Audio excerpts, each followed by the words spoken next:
네, 이번 영상에서는 인과관계를 통계적으로 어떻게 이해할 수 있을지에 대해서 좀 더 설명을 드려볼까 합니다.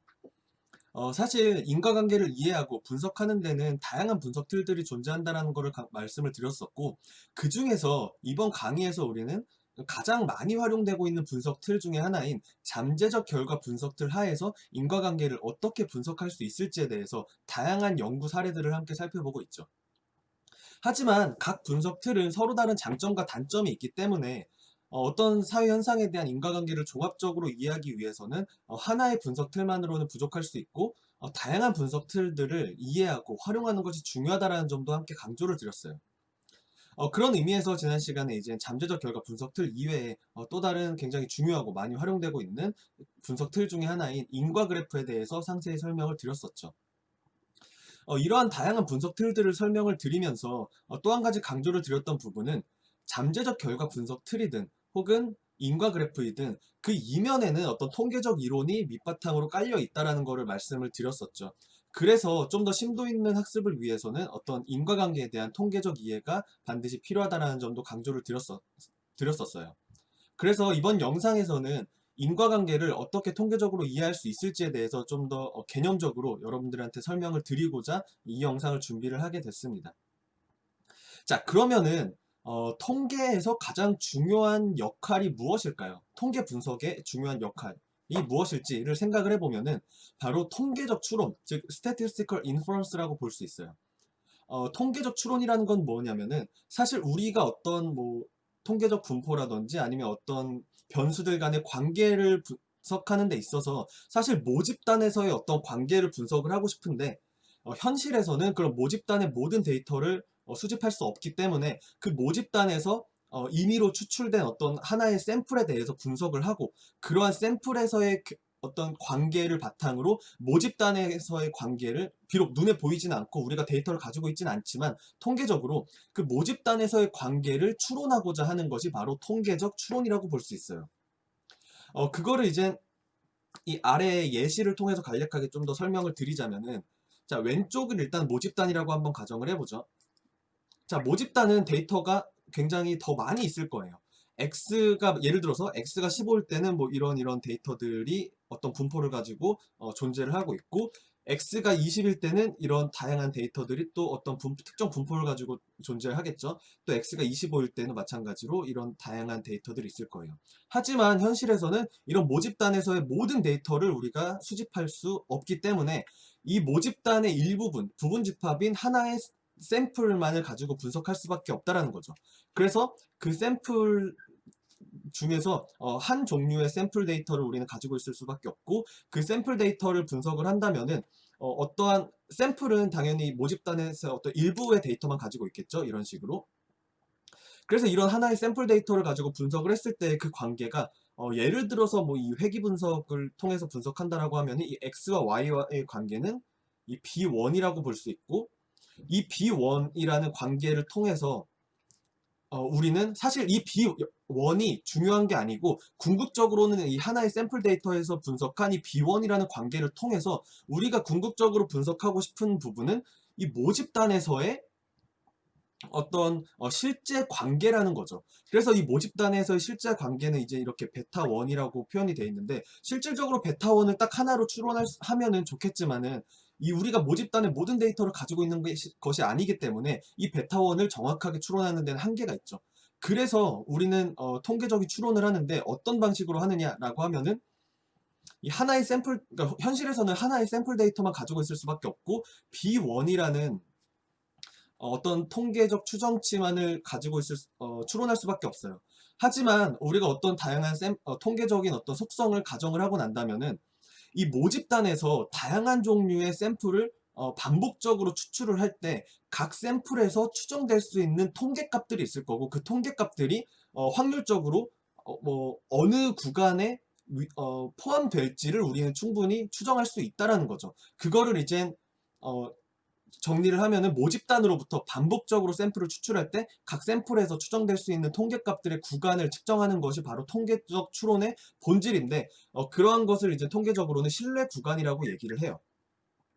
그래서 뭐 95% 유의 수준에서 어떤 신뢰 구간이 나타난다라고 하면은 이 모집단에서 100개의 서로 다른 샘플을 추출을 했을 때 그 중에서 그리고 각 샘플에서 X와 Y 간의 관계를 이렇게 추정을 하면은 100개의 샘플 중에서 약 평균적으로 95개 정도의 샘플에서는 특정 그 신뢰 구간 안에 어떤 관계가 그 구간 내의 관계가 즉 통계값이 추측이 된다. 추론이 된다라는 것을 우리는 신뢰 구간의 정의라고 볼 수 있죠. 그래서 다시 정리를 하면은 우리가 가지고 있는 어떤 특정 종류의 하나의 샘플 데이터에서 추론한 이 B1뿐만 아니라 이 B1을 통해서 다른 샘플들을 더 뽑으면은 95%의 확률로 어떤 구간에 그 관계가 속할 것이다 라는 그 신뢰 구간을 측정하는 것이 더 중요한 목표다. 통계적인 어떤 추론의 본질이자 목적이다 라는 거를 우리는 이해를 해야 된다는 거죠. 그렇게 봤을 때 우리는 결국에는 이 통계적 추론의 어떤 통계적 추론이 잘 됐는지를 판단하는 데 있어서 두 가지를 봐야 된다는 걸 알 수 있어요. 일단 첫 번째로는 일단 우리가 가지고 있는 샘플은 이 하나밖에 없기 때문에 이 샘플 하나에서 일단 관계를 잘 추론을 해야겠죠. 그래서 첫 번째는 우리가 하나의 샘플 데이터에서 가지고 관계를 분석한 이 B1이 실제 우리가 관심 있는 모집단에서의 실제 관계인 베타1과 최대한 가까워야 된다는 거예요. 그래서 첫 번째 판단 기준은 평균적으로 얼마나 모집단에서의 참값에 가깝게 추정하는가. 이것이 바로 첫 번째 판단 기준이고, 즉 B1을 얼마나 잘 추정을 하는가에 대한 것이고, 두 번째가 이제 신뢰 구간에 대한 얘기인데,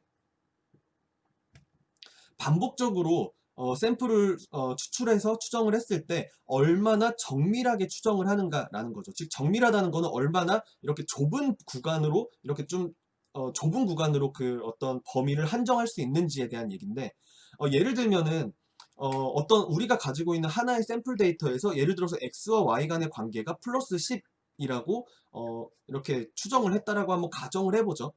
그랬을 때 신뢰 구간을 계산을 했더니 95%의 유의 수준에서 마이너스 50에서 플러스 50까지의 어떤 신뢰 구간을 갖는데요. 즉 비록 우리가 가지고 있는 하나의 샘플 데이터에서는 플러스 10이라고 관계가 추정이 됐지만 이 샘플뿐만 아니라 모집단에서 실제로 한 100번의 어떤 무작위로 샘플을 추출했을 때 그런 관계를 분석해 보면은 한 95개 정도의 샘플에서는 마이너스 50에서 50 사이에 관계가 추론이 될 것이다 라고 보는 거죠. 그래서 어떤 샘플에서는 그 관계가 마이너스 30일 수도 있고 어떤 샘플에서는 관계가 플러스 30일 수도 있죠. 자, 이러한 어떤 신뢰 구간을 추정하는 어떤 통계적 추정이라고 한다면은 사실 우리는 그러한 추론이 믿을 만하다고 볼 수 없죠. 왜냐하면은 비록 우리가 가지고 있는 샘플 데이터 하나에서는 그 관계가 플러스 10이라고 추론이 됐지만 그런 추론이 사실 믿을 만하지 못하죠. 왜냐하면 그게 마이너스일 수도 있고 어떤 다른 샘플에서는 마이너스일 수도 있고 다른 샘플에서는 몇 배가 큰 30, 40, 50일 수도 있죠. 그래서 이렇게 아무리 이 플러스 10이라는 어떤 이 통계적 추정치를 정확하게 추론한다고 할지라도 그 신뢰 구간이 너무 넓으면은 우리는 그 통계적 추론이 의미 있다라고 볼 수 없어요.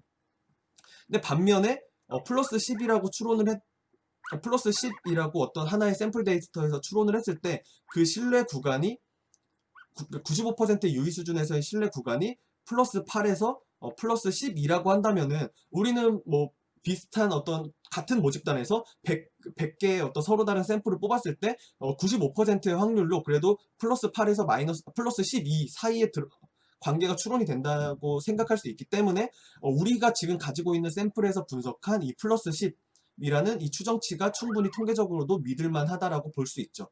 그것이 바로 이제 통계적 추론의 본질이라고 볼 수 있어요.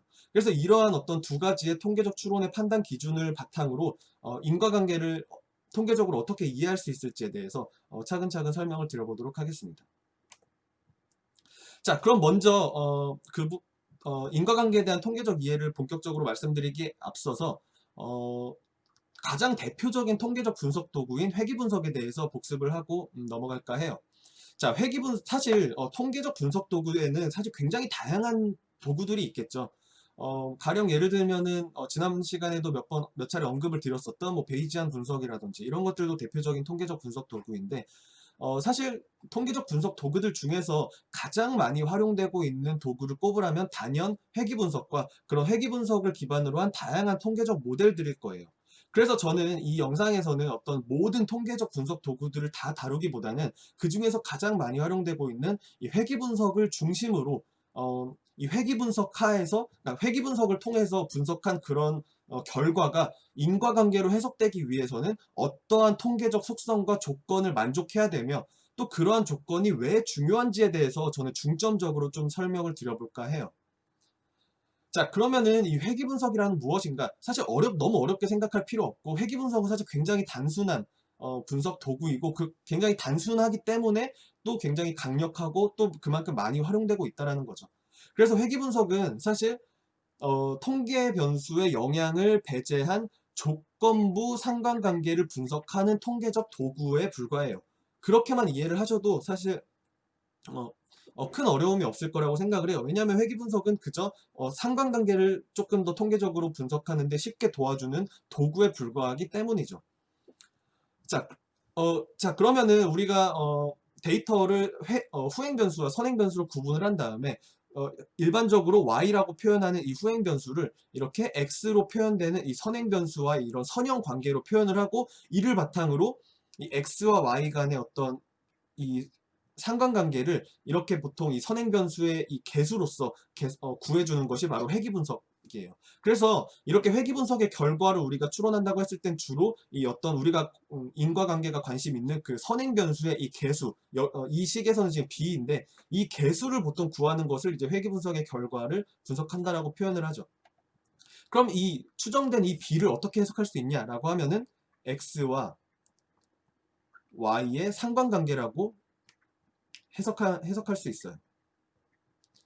아마 통계에 대해서 조금이라도 들어보신 분들은 이 상관관계가 무엇인지는 쉽게 이해를 할 수 있기 때문에, 회귀 분석이 그저 상관관계를 분석하는 도구에 불과하다라고 이해를 한다면 훨씬 더 이해하기 쉽겠죠.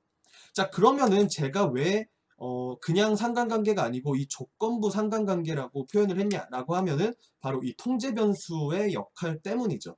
사실 이런 통계 변수에 대한 설명은 지난번 영상에서 자세하게 설명을 드렸기 때문에 이번 시간에는 또 반복적으로 얘기를 하지는 않을게요. 자, 이런 통제 변수를 회귀 분석에서 이제 포함을 시키면은 선행 변수와 후행 변수 간의 어떤 관계를 분석하는 데 있어서 그 통제 변수의 값을 평균적으로 동일하게 고정을 시킴으로써 그러한 관계를 배제하는 역할을 한다라는 것을 강조를 드렸어요. 그렇기 때문에 조건부 상관관계라고 표현을 했는데, 그렇게 만약에 회귀 분석을 이렇게 죄송합니다. 이 회귀 분석에서 이 통제 변수를 포함을 하면은, 그러면은 이런 우리가 관심 있는 이 결과, 즉 b를 어떻게 해석할 수 있는지를 봤을 때 이렇게 해석을 확장할 수 있다는 걸 강조를 드렸었죠. 즉 통제 변수 값이 동일할 때 x와 y의 상관관계라고 이렇게 조건부 상관관계로서 우리는 이 회귀 분석의 결과를 해석할 수 있다는 것을 설명을 드렸어요. 자, 그리고 여기서 한 가지를 더 추가적으로 설명드리고 싶은 부분이 있는데, 바로 회귀 분석에는 또 오창이라는 것이 들어가요. 물론 회귀 분석에서 이 오창의 어떤 뭐 통계적 분포라든지 뭐 어떤 다양한 통계적 가정들을 하게 마련이지만, 사실 뭐 그런 것을 자세하게 설명을 드리는 것이 이 영상의, 그러니까 이 강의의 어떤 주된 목적은 아니기 때문에 저는 그런 오창의 어떤 통계적 속성에 대해서 너무 디테일하게 설명을 드리지는 않을 거예요. 그래서 혹시라도 좀 더 관심이 있으신 분들은 좀 더 이제 어떤 통계나 아니면 계량경제에 대한 수업을 좀 더 참고를 하시면 될 것 같은데, 저는 여기서는 그 인과관계를 조금 더 개념적으로 이해하기 위한 어떤 개념적인 설명만을 조금 드려보고자 합니다. 자, 이 지금 제가 여기서 표현하고 있는 이 식을 보면은, 우리는 이 후행 변수 이 y를 설명하는 데 있어서 equal, 그러니까 똑같은 거죠. 그걸 설명하는 데 있어서 오른쪽의 식을 통해서 설명을 하고 있잖아요. 그쵸? 그래서 이 후행 변수를 어떤 하나의 상수와 그리고 선행 변수 그리고 통제 변수를 바탕으로 설명을 하고, 이렇게 설명을 하고 그 나머지 부분이 오차항에 다 포함된다라는 거를 우리는 이 식을 통해서 간단하게 생각해 볼 수 있죠. 그래서 여러분들은 오차항을 어떻게 이해를 하시는 게 좋냐면은, 오차항은 관찰되지 않은 모든 변수들이 전부 다 뭉뚱그려져서 포함되는 그런 항을 바로 오차항이라고 생각을 하시면 돼요. 그래서 후행 변수를 설명을 하는데 선행 변수로 설명되지 않고 또 통제 변수로 설명되지 않는 그 나머지 변수들, 그 나머지 변수들의 어떤 설명되는 부분을 전부 다 뭉뚱그려서 오차항이라는 거에 그냥 다 이렇게 담겨 있는 거다라고 오차항을 이해하실 수 있어요. 그러면은 오차항이 이런 관찰되지 않는 모든 변수의 어떤 영향을 다 포괄하고 있다라는 점을 이해를 한다면은 이런 이 회귀 분석의 결과가 인과관계로 해석되기 위해서는 어떤 조건이 만족을 해야 되는지에 대해서 조금 더 이해할 수 있을 거라고 생각을 합니다. 그걸 다음 장에서 설명을 드리자면은, 자, 인과관계에 대한 통계적 이해는 그러면은 앞서 설명드렸던 그 통계적인, 그러니까 통계적 추론 관점에서 보자면은, 통계적인 인과 추론은 모집단에서의 실제 인과관계를 샘플을 통해서 정확하게 추론하는 것이다 라는 것이에요. 그래서 앞서 통계적 추론의 본질은 바로 샘플 하나의 우리가 가지고 있는 샘플 데이터에서의 어떤 관계를 바탕으로 모집단에서의 어떤 실제 관계를 어떤 추론을 한다라고 말씀드렸죠. 그래서 그거를 동일한 어떤 그 논리를 인과 추론에 확장을 한다면은 우리가 샘플 데이터에서의 어떤 관계를 정확하게 추론함으로써 모집단에서의 어떤 실제 인과 효과를 정확하게 추론하고자 하는 것, 그것이 바로 통계적인 인과 추론의 접근이라고 볼 수 있어요. 본질적으로는 사실 우리가 계속 살펴보고 있는 그런 잠재적 결과 분석 틀과 사실 일맥상통하는 부분이지만 어쨌든 개념적으로는 조금 다른 접근을 취하고 있다는 걸 알 수 있죠.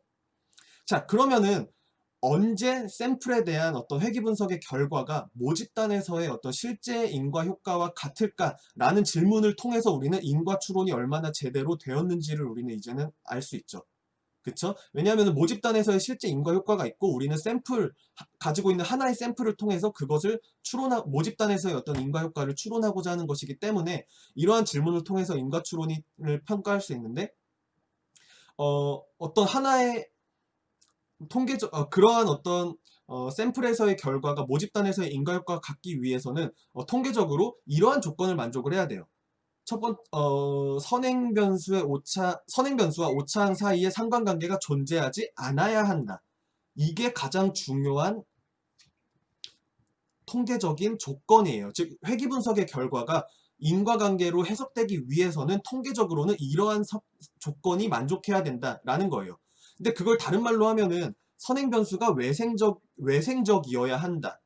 또 그 외라는 거는 반대말로 내잖아요. 그래서 그 반대말은 내생성인데 그 반대말로 표현을 하면은 그 선행 변수의 내생성이 존재하지 않아야 한다라는 거예요. 이 세 가지는 다 같은 표현이에요. 다 같은 표현을 통계적으로 이제 서로 조금 표현을 다르게 해서 표현을 하는 것 뿐인데, 그래서 다시 정리를 하면은 인과관계를 통계적으로 정의하는 것은 모집단에서의 실제 인과관계를 샘플을 통해서 얼마나 정확하게 잘 추론을 하는지를 바탕으로 인과 추론을 정의를 하고, 따라서 샘플에서의 어떤 회귀 분석의 결과가 실제 모집단에서의 실제 인과 효과와 같아지기 위해서 만족돼야 될 통계적인 조건은 바로 선행 변수와 오차항 사이에 상관관계가 존재하지 않아야 한다. 라는 것이고, 다른 말로 하면은 선행 변수가 외생적이어야 한다. 또 다른 말로 하면은 내생성이 존재하지 않아야 한다. 라고 표현할 수 있다라고 우리는 이해할 수 있어요. 자, 그래서 여기서 이 내생성, 영어로는 이제 인더지네이티라고 얘기를 하는데, 사실 뭐 인과추론 관점에 있어서 이 통계 분석에서 가장 중요한 개념을 꼽으라고 하면은 단연 내생성이라는 개념이에요. 왜 그런지 이제 충분히 어느 정도 개념적으로 이해할 수 있겠죠. 왜냐하면 내생성이라는 게 존재하면은 우리는 아무리 회귀 분석을 해도 그것을 인과관계라고 추론할 수 없다라는 거예요. 그렇기 때문에 그 인과 추론 관점에서 통계 분석의 가장 중요한 목적은 바로 이 내생성을 없애는 거예요. 이 내생성이 없어야만이 실제 인과 효과로서 해석할 수 있기 때문이죠. 그래서 물론 이런 것들에 대해서 뭐 수학적으로 증명할 수 있지만 사실 여기서는 그렇게 수학적으로 증명을 하진 않을 거고, 그것보다 더 중요하게는 실제로 어떤 간단한 예시를 통해서 이런 내생성이 존재하면 어떤 결과가 야기가 되고 이런 내생성이 왜 중요한지에 대해서 조금 여러분들한테 쉬운 예시를 통해서 설명을 드려볼까 합니다. 자, 그러면은 선행변수와 오차항 사이에 상관관계가 존재하지 않는다는 게 왜 인과관계와 관련이 있을지에 대해서 그 잠재적 결과 분석 틀을 조금 생각을 해보면 사실 이해하기가 쉬운데, 자, 오차항이 일단 관찰되지 않는 모든 변수들을 다 포괄하는 개념이라고 얘기를 드렸죠. 그래서 이 선행 변수와 이 오차항 사이에 상관관계가 0이라는 거는 관계가 아예 없다라는 거죠. 그쵸? 그런 거를 우리는 이제 외생적이라고 하고 선택 편향이 없라고 하고 선택 편향이 없는 거고, 반대로 선행 변수와 이 오차항 사이에 상관관계가 0이 아니다. 즉 플러스이든 마이너스이든 어쨌든 어떤 관계가 있다라고 한다면 그걸 우리 통계적으로 내생적이라고 표현을 하고, 우리가 잠재적 결과 분석들의 어떤 용어를 빌리자면은 선택 편향이 존재한다라고 볼 수 있죠. 그러면은 이 내생적이라는 개념과 선택 편향이 존재한다라는 개념이 사실 잠재적 결과 분석 틀 하에서는 선택 편향을 좀 이해하기 쉬웠는데, 이 내생성을 가지고 선택 편향을 이해하는 거는 조금 직관적이지 않을 수 있어요. 그렇기 때문에 사실 잠재적 결과 분석 틀이 굉장히 많이 활용이 되고 있는 부분인데, 사실 이 오차항이 관찰되지 않는 모든 변수를 다 포괄하는 개념이다라고 생각을 한다면 사실 그렇게 어렵지 않을 거라고 생각을 해요. 지금 무슨 말인가 하면은, 우리는 이제 그 잠재적 결과 분석 틀 하에서 회귀 분석을 이해하는 데 있어서 이 선행 변수는 바로 이 실험 집단과 그 통제 집단을 구분하는 변수라고 표현을 했죠. 그래서 그게 뭐 연속 변수이던 간에 어떤 값이 큰 것과 작은 것, 즉 어떤 값이 뭐 크면 실험 집단, 뭐 작으면 통제 집단에서 결국 그 선행 변수를 바탕으로 연속적으로 실험 집단과 통제 집단이 구분이 된다라고 했어요. 그래서 이 실험 집단과 통제 집단을 구분을 하는 이런 선행 변수가 관찰되지 않은 모든 변수들과 만약에 관계가 있다, 즉 내생적이다라고 한다면 무슨 말이냐면은, 어떤 특정 변수에 대해서 실험 집단에서 더 값이 크고 통제 집단에서 값이 더 작다라고 한다면은 어떤 관계가 있다라는 얘기잖아요. 즉 내생적이라는 얘기죠. 그렇기 때문에 그러면 그런 변수에 대해서는 실험 집단과 통제 집단이 서로 평균적으로 값이 다르고, 그렇기 때문에 서로 비교 가능하지 않다라는 거죠. 즉 비교 가능하지 않다, 이게 바로 선택 편향이 존재한다라고 우리는 이해할 수 있게 되겠죠. 그쵸? 근데 반대로 이 실험 집단과 통제 집단을 이렇게 구분하는 역할을 하는 이 선행 변수와 이 관찰되지 않은 모든 변수들을 다 포괄하고 있는 오차항 간에 만약에 관계가 없다, 아무런 관계가 없다, 상관관계가 0이다, 아무런 관계가 없다라고 하면 그걸 통계적으로 외생적이라고 표현을 하고, 실험 집단이든 통제 집단이든 관찰되지 않는 변수들과는 관계가 없기 때문에 평균적으로는 그 값이 동일할 거죠. 그렇죠? 왜냐하면 관련이 없기 때문에 평균적으로는 동일할 수밖에 없고, 그렇기 때문에 비교 가능하고 선택 편향이 없다라고 표현을 하죠. 그렇죠? 그래서 우리는 약간 이런 선택 편향의 관점에서도 이런 선행 변수와 오차항 사이에 상관관계가 존재하지 않아야만 인과관계로서 해석될 수 있다라는 거를 어느 정도 이해할 수 있을 거라고 생각을 해요. 자, 그럼 이런 앞으로는, 그러니까 이 영상에서는 이렇게 내생성을 중심으로 이 내생성이라는 것이 인과 추론에 있어서 왜 그렇게 중요한지에 대해서 특히 중점적으로 제가 좀 설명을 드리는 게 사실 이 영상의 주된 목적이라고 볼 수 있죠. 자, 그러면 이 영상에서 회귀 분석을 중심으로 설명을 드린다고 했는데, 사실 회귀 분석이 통계적 분석에서 가장 많이 활용되고 있는 이유는 그런 회귀 분석이 굉장히 이상적이기 때문이에요. 그런데 우리 일상생활에서도 어떤 이상적이다, 어떤 이상향에 대해서 얘기를 하면은 주로 그 이면에는 그게 너무 이상적이기 때문에 현실에서는 만족하기 쉽지 않고, 즉 현실적이지 않다라는 어떤 그런 의미를 내포하고 있죠. 마찬가지로 회귀 분석도 매우 이상적이기 때문에 우리는 많이 활용되고, 어떤 특히 통계 수업이나 어떤 계량 경제학 수업에서 초반에 가장 비중 있게 다뤄지는 통계적 분석 도구이지만, 그 동시에 이 회귀 분석이 현실적이지 않은 이유이기도 해요. 그래서 우리는 이 회귀 분석이 왜 현실적이지 않은지에 대해서 이해를 하는 것이 그 회귀 분석을 실제 연구 문제에 적용하는 데 굉장히 중요하다라고 생각을 합니다. 그래서 그 부분에 대해서 조금 간단하게만 설명을 드려볼게요. 자, 회귀 분석이 이상적인 이유는 바로 이 가우스 마코브 티오렘이라고 하는 이 정리 때문인데요. 이 가우스 마코브 정리는 뭐냐면은 어떤 특정 가정, 그걸 이제 가우스 마코브 가정이라고 얘기를 하는데, 그 가우스 마코브 가정을 만족하면은 이 선형 회귀 분석, 특히 이제 최소자승법이라고 부르는, 즉 OLS라고 부르는 이 최소자승법이 이 블루라고 하는 것이 바로 가우스 마코브 정리예요.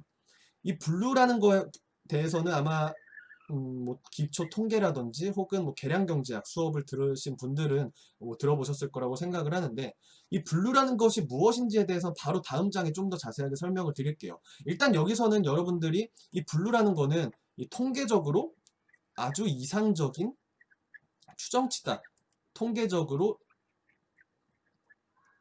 이상적인 추정치다라고 이해하시면 좋을 것 같아요.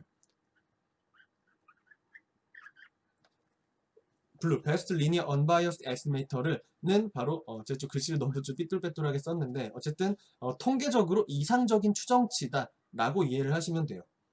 그래서 그러면은 이 가우스 마코브 가정만 만족을 한다면은 사실 이 우리가 많이 쓰는 그 회귀 분석, 특히 그 선형 회귀 분석은 통계적으로 매우 이상적인 추정치예요. 근데 아까 강조드렸던 것처럼 그렇기 때문에 현실적이지 않을 수 있다라는 점도 여러분들이 꼭 생각을 하셔야 되는데, 그러면은 그런 가정에 대해서 한번 하나씩 살펴보도록 할게요.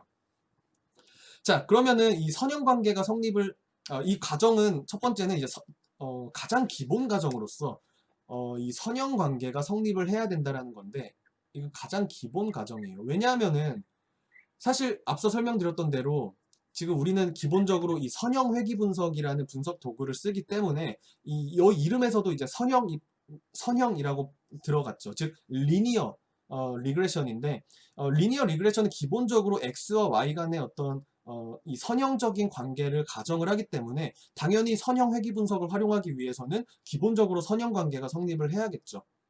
그렇죠. 그래서 이거는 가장 기본 가정으로 첫 번째로 이제 항상 등장하는 부분이고, 그 아래에 이제 나머지 4개의 부분이 바로 어떤 통계적인 가정이라고 볼 수 있어요.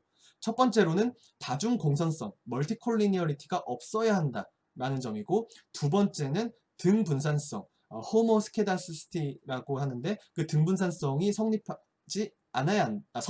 한다라는 거고, 그거의 반대말은 이제 이분산성이라고 하는데, 헤테로스케다시티 라고 하는데 그 이분산성이 없어야 한다가 바로 두 번째 통계적인 조건이죠.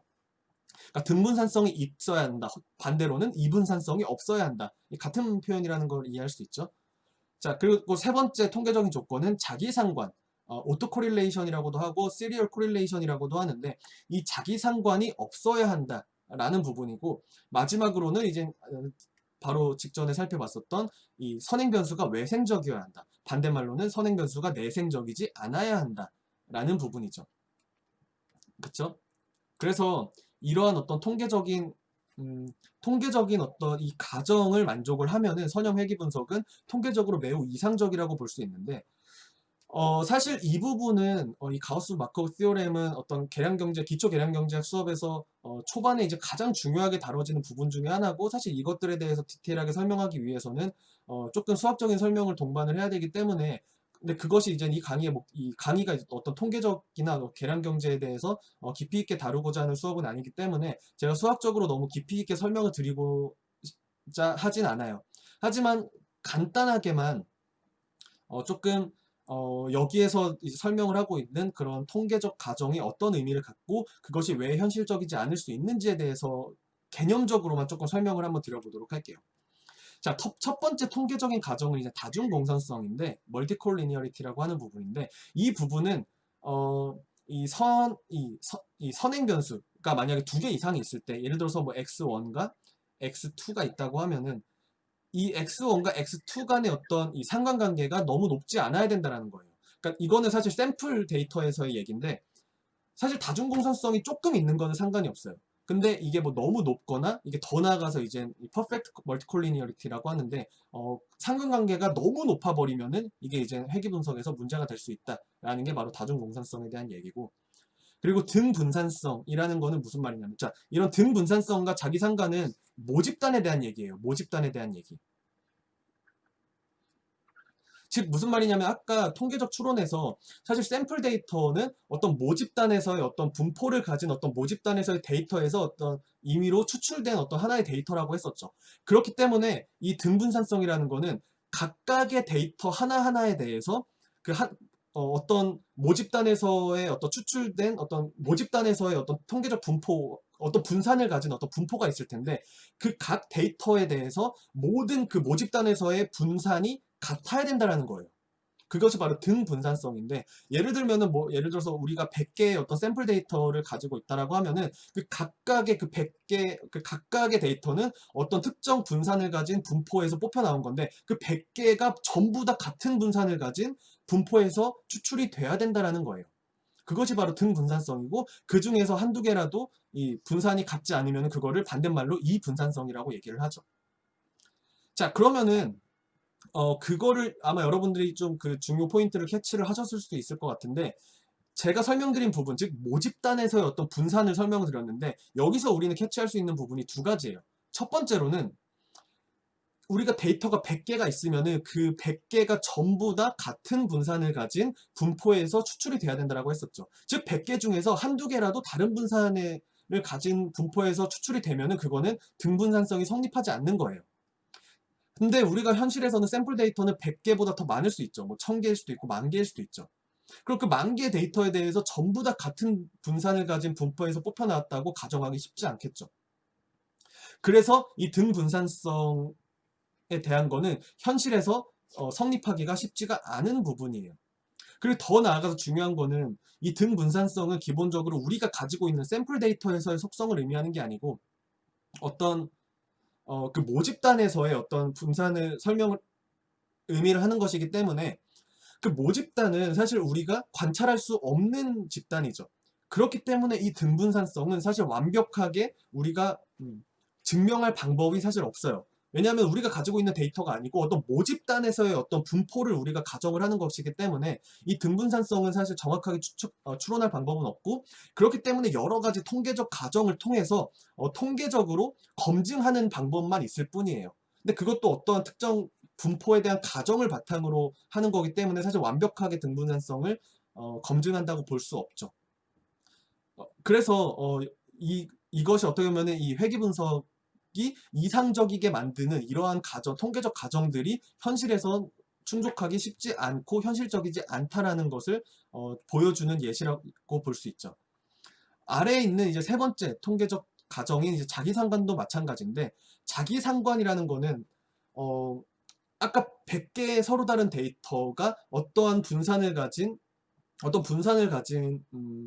분포에서 뽑혀나왔다고 말씀을 드렸죠. 그 분산이 다 같아야 된다는 게 이제 등분산성인데, 자기상관은 그런 분포, 모집단에서의 어떤 그 분포가 서로 독립이어야 된다는 거예요. 서로 관련이 없어야 된다는 거예요. 즉, 간단하게 한번 예시를 들어드리면은, 예를 들어서 이건 그냥 정말 간단한 예시인데, 뭐 2018년에 어떤 데이터를 하나를 뽑았고, 2019년에 어떤 데이터 하나를 뽑았고, 2020년에 데이터를 하나를 샘플로 추출을 했다라고 한번 가정을 해보죠. 자, 그러면은 이 모집단에서의 어떤 분포를 가진 어떤 모집단에서 어떤 샘플 데이터를 하나를 이렇게 추출을 한 거예요. 그러니까 이건 모집단에서의 어떤 분포고, 자, 그렇기 때문에 이 모집단에서 각각의 이 모든 분산이 같아야 된다는 게 등분산성이라고 얘기를 드렸고, 근데 이렇게 했을 때 이 어떤 모집단에서의 이 분포가 서로 독립이어야 된다는 거예요. 서로 관련이 없어야 된다는 거예요. 그쵸? 근데 여기서도 마찬가지로 이건 모집단에 대한 얘기이기 때문에 완벽하게 검증할 수 있는 방법이 존재하지 않는다라는 거는 앞서와 마찬가지로 우리는 알 수 있고, 또 이 자기상관이라는 것이 현실에서는 있을 수밖에 없다라는 거를 여러분들 조금 이해할 수 있을 거라고 생각을 해요. 오른쪽에서 예시를 통해서 보면은 2018년에서의 어떤 분포와 모집단에서의 분포와 2019년에서의 어떤 모집단의 분포는 사실 2018년에서의 어떤 일과 2019년에서 일어난 어떤 일이 서로 관련이 아예 없을 수도 있지만 있을 수도 있죠. 근데 있을 가능성이 더 높겠죠. 예를 들어서 뭐 2018년에 어떤 우리의 소득 수준과 그거로 인한 어떤 소비와 2019년에 어떤 소득 수준과 그로 인한 어떤 소비는 서로 관련이 있겠죠. 왜냐하면 2018년에 연봉이 높은 사람은 2019년에도 연봉이 높을 거고 하기 때문에 당연히 관련이 있을 수밖에 없겠죠. 그렇기 때문에 2018년에 어떤 모집단에서의 분포와 2019년에 어떤 모집단에서의 분포는 서로 관련이 높을 수밖에 없어요. 즉 자기 상관이 존재할 수밖에 없다라는 거죠. 그렇기 때문에 이런 자기 상관에 대한 조건도 사실은 현실에서는 충족하는 게 굉장히 쉽지 않아요. 마지막으로 이제 우리가 주목할 이제 통계적인 가정은 바로 앞서 설명드렸던 이 외생성 혹은 내생성에 대한 얘기인데, 이 내생적이지 않아야 된다라는 이 통계적인 정의는 바로 이 선행 변수와 이 오차항 간에 상관이 없어야 된다라는 거죠. 근데 이 오차항은 제가 설명을 드렸던 것처럼 이 오차항은 이 설명되지 않은 모든 변수를 다 포괄된다라고 얘기를 했었고, 그렇기 때문에 이 선행 변수와 어떤 설명되지 않은 모든 변수 간의 관계가 없어야만이 우리는 어떤 비교 가능한 어떤 집단이라는 조건이 성립을 하고 그렇기 때문에 선택 편향이 없을 수 있다라는 거를 여러분들이 설명을 드렸었는데 사실 이 부분에 대해서도 선택 편향이 현실에서는 존재할 수밖에 없다라는 그런 우리가 이제 그 잠재적 결과 분석 틀에 대한 이해를 떠올린다면은 이 내생적이지 않아야 된다라는 조건도 현실에서는 만족하는 게 굉장히 쉽지 않다라는 거를 알 수 있죠. 왜냐하면 우리가 관심 있는 그 선행 변수, 실험 집단과 통제 집단을 구분하는 그 선행 변수는 그 관찰되지 않은 모든 변수와 관련이 하나라도 있을 수밖에 없어요. 현실에서는. 사실 그렇게 이해를 하는 게 맞아요. 왜냐하면은 관찰되지 않는 변수가 사실 몇 개인지도 모르고 그 수백, 뭐 수십 개일 수도 있고 수백 개일 수도 있고 수천 개일 수도 있고 그 다양한 그 변수들에 대해서 사실 우리가 관심 있는 그런 처치 변수, 어떤 선행 변수가 관련이 전부 다 없다라고 가정하기 쉽지 않겠죠. 그렇기 때문에 이런 내생성에 대한 가정도 현실에서는 쉽지 않아요. 그래서 종합해 보면은 사실 이러한 다양한 통계적인 가정을 만족을 하면은 이 회귀 분석이 굉장히 통계적으로 이상적이라서 사실 우리는 아무 문제가 없을 텐데 현실에서는 각각의 이 모든 통계적 가정들이 현실에서는 성립하기 쉽지 않고 그렇기 때문에 회귀 분석이 어떤 통계적으로 이상적인 추정치를 내는 게 쉽지 않다라는 거예요. 자, 그러한 이게 현실적이지 않다라는 거를 생각을 해보면은 우리는 이 회귀 분석을 접근하는 방식이 조금 달라야 된다라고 저는 개인적으로 생각을 합니다. 사실 저도 뭐 통계나 계량경제 수업을 많이 듣고 또 학교에서 강의를 하고 있지만 사실 대부분의 계량경제 초반의 수업에서 아마 여러분들이 수업을 들으셨으면은 이해를 하시겠지만 이 가우스 마코브 정리에 대해서 증명하는 게 사실 가장 중요한 일 중에 하나예요. 즉 이러한 여러 가지 가정들을 통해서 이 블루 베스트 리니어 언바이어스드 에스티메이터라는 거를 증명을 하고 뭐 이런 것들이 굉장히 수업 시간에 많이 다루어지는 부분인데 물론 당연히 그런 어떤 수학적인 이해도 굉장히 중요하죠. 하지만 이런 회귀 분석과 그리고 가우스 마코브 정리가 현실적이지 않다라는 점을 이해를 한다면은 저는 두 가지 관점에서 이거를 이제 파악을 해야 된다라고 생각을 해요. 첫 번째는 뭐냐면은 이러한 가정들이 현실에서는 충족하는 게 쉽지 않기 때문에 만약에 그런 가정이 성립하지 않으면은 어떤 문제가 발생할까? 또 그 문제가 발생한다면 그 문제의 심각성이 어떨까? 이 심각성 측면에서 우리는 반드시 이해를 해야 돼요. 그리고 두 번째는 그러면은 어떠한 가정이 성립하지 않을 때 그거의 해결 방안의 용이성을 꼽고 싶은데 얼마나 그걸 해결하는 게 쉬운가가 또 다른 중요한 포인트죠. 그래서 이 두 가지를 우리가 이해를 하고 난다면은 사실 우리가 이 회귀 분석이 현실적이지 않기 때문에 다양한 어떤 가정들이 성립하지 않을 수 있는데 그랬을 때 어떤 문제가 정말 심각한지 또 어떤 문제가 해결하기 쉽고 해결하기 어려운지를 알아야만이 우리는 어떤 문제에 더 주목을 하고 더 관심을 가져야 되는지를 이해할 수 있다는 거예요. 그래서 생각해보면 당연히 상식적으로 그 문제의 심각성이 더 심각하고 또 해결하는 게 쉽지 않은 그런 문제가 특히 더 중요하고 강조가 많이 되어야 된다는 걸 여러분들이 쉽게 이해할 수 있게 되겠죠.